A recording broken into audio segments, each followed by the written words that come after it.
Baik, selamat malam.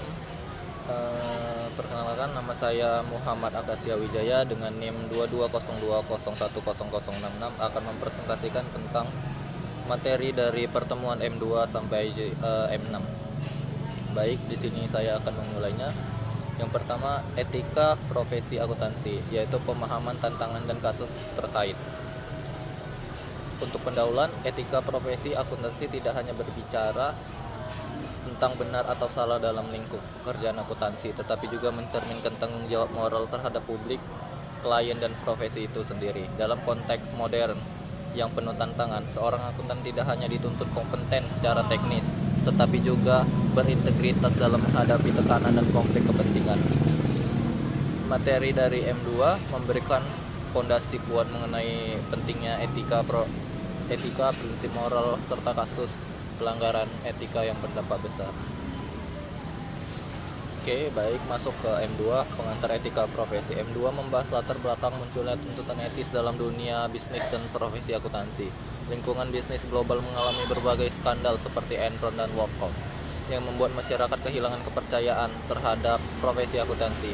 Hal ini menciptakan credibility gap dan mendorong munculnya ekspektasi baru terhadap akuntabilitas dan transparansi profesional akuntan. Akuntan profesional dianggap memiliki mandat fidusiah, yaitu bertindak demi kepentingan publik, bukan hanya perusahaan atau pemberi kerja. Oleh karena itu, tata kelola perusahaan yang baik sangat membutuhkan akuntan yang tidak hanya paham teknis, tetapi juga mampu mengambil keputusan berdasarkan nilai-nilai etika. Baik, kita masuk ke M3, yaitu konsep dasar etika dan perilaku moral. M3 memperdalam pemahaman kita tentang etika. Duska 2011 menjelaskan bahwa etika adalah prinsip yang membedakan yang benar dan yang salah, yang bersifat universal dalam konteks profesi. Dalam profesi akuntan, etika menjadi panutan dalam menyusun laporan keuangan, memberikan opini audit, dan menjaga kerahasiaan klien. Etika dalam akuntansi juga tidak bisa dilepaskan dari moralitas individu. Colbert dalam teori menjelaskan 3 tingkat perkembangan modal, yaitu konvensional, dan pasca konvensional. Tingkatan ini menjelaskan mengapa ada akuntan yang mudah tergoda melakukan manipulasi jika tingkatnya moral masih rendah. Baik, saya akan melanjutkan untuk M4, yaitu proses pengambilan keputusan etis. Pengambilan keputusan etis dalam akuntansi melibatkan 4 tahapan berdasarkan model James Reyes, yaitu moral sensitivity, moral judgment, moral motivation, dan moral character. Materi dari Min sebab 2 mengaitkan ini dengan proses berpikir kritis yang harus dimiliki akuntan dalam menghadapi dilema, seperti konflik antara integritas dan loyalitas kepada klien. Studi kasus Enron dan Arthur Andersen menjelaskan bagaimana kegagalan profesionalisme dan penilaian etis menyebabkan kerugian besar dan kehilangan kepercayaan publik. Andersen bahkan dituduh lalai menjalankan profesi skeptisisme, yaitu sikap kritis dalam memeriksa bukti audit, karena terlalu terpengaruh oleh keuntungan finansial dari klien. Untuk materi M5, yaitu profesionalisme, skeptisisme, dan independensi. Dalam M5 dibahas peran skeptisisme, professional and judgment yang tepat sebagai pilar untuk etika akuntansi.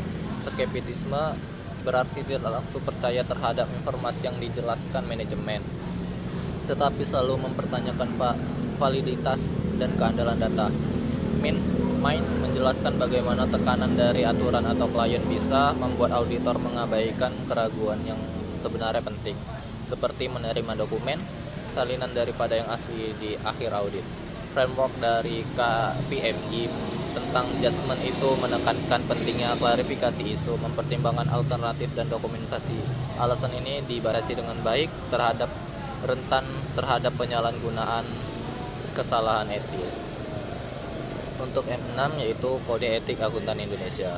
Kode Etik Akuntan Indonesia pada tahun 2021 adalah bentuk konkret dari prinsip etika profesi, di mana prinsip dasar yang dijelaskan dalam etika adalah integritas, objektivitas, kompetensi, dan kehati-hatian profesional, kerahasiaan, dan perilaku profesional. Kode ini juga mengatur tentang bagaimana akuntan menghadapi benturan kepentingan, menerima hadiah, tekanan dari atasan, hingga pelaporan ketidakpatuhan terhadap hukum atau noklar.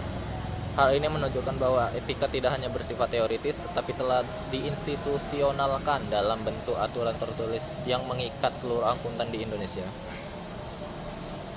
Tantangan nyata dan studi kasus. Banyak kasus besar seperti Enron, KPMG, dan Satyam menunjukkan bahwa meskipun standar etika ada, tantangan di lapangan tetap berat. Tekanan dan manajemen, bonus yang bergantung pada kinerja keuangan atau relasi dekat dengan klien sering kali memengaruhi independensi dan objektivitas auditor. Misalnya dalam kasus BDO Assessment, auditor gagal mendeteksi fraud yang menyebabkan kerugian hingga ratusan juta dolar. Hal ini menunjukkan lemahnya penerapan skeptisisme profesional dan rentannya dokumentasi audit. Baik, yang ketujuh yaitu pemahaman tentang etika profesional akuntansi, tantangan dan kasus terkait. Etika profesi akuntansi merupakan seperangkat prinsip moral dan standar perilaku yang mengarahkan akuntan dalam menjalankan tugas secara jujur, objektif, dan bertanggung jawab. Etika sangat penting karena akuntan bertanggung jawab langsung atas informasi keuangan yang menjadi dasar pengambilan keputusan ekonomi baik oleh manajemen, investor maupun publik. 2. Tantangan dalam penerapan etika. Beberapa tantangan utama dalam menerapkan etika akuntansi adalah tekanan untuk memanipulasi angka demi mencapai target, adanya loyalitas berlebihan kepada atasan, ketakut akan pembalasan jika melapor pelanggaran, dan lemahnya pengawasan dewan direksi. Tantangan ini diperburuk ketika nilai individu tidak selaras dengan nilai organisasi, menciptakan disonansi etis yang menyebabkan ketidaknyamanan dan potensi penyimpangan. Peran kepemimpinan dan budaya etis. Kepemimpinan etis adalah kunci pembentukan budaya organisasi yang sehat. Pemimpinan yang adil, berintegritas, dan bijak menjadi teladan bagi seluruh anggota organisasi. Budaya organisasi juga diperkuat dengan alat seperti kode etik, pelatihan etika, dan sistem pelaporan atau laporan pelanggaran whistleblower system. Kasus terkait yaitu Enron dan Satyam. Kedua kasus ini menunjukkan dampak serius kegagalan etika dalam tata kelola perusahaan. Di kasus Enron, manipulasi laporan keuangan yang tidak terdeteksi karena lemahnya pengawasan internal menyebabkan kebangkrutan besar dan kehilangan kepercayaan publik. Ini menjadi pelajaran bahwa transparansi, akuntabilitas, dan sistem audit yang kuat adalah fondasi etika akuntansi yang tidak boleh diabaikan. Kesimpulannya, sebagai calon akuntan, pemahaman dan penerapan etika profesional adalah tanggung jawab moral yang tidak bisa ditawar. Dalam dunia bisnis yang kompetitif dan juga tekanan integritas dan keberanian untuk bertindak etis senantiasa dijaga untuk melindungi kepentingan publik dan menjaga kredibilitas profesi akuntansi. Sekian materi presentasi yang bisa saya sampaikan dari pertemuan M2 sampai M7. Sekian, terima kasih.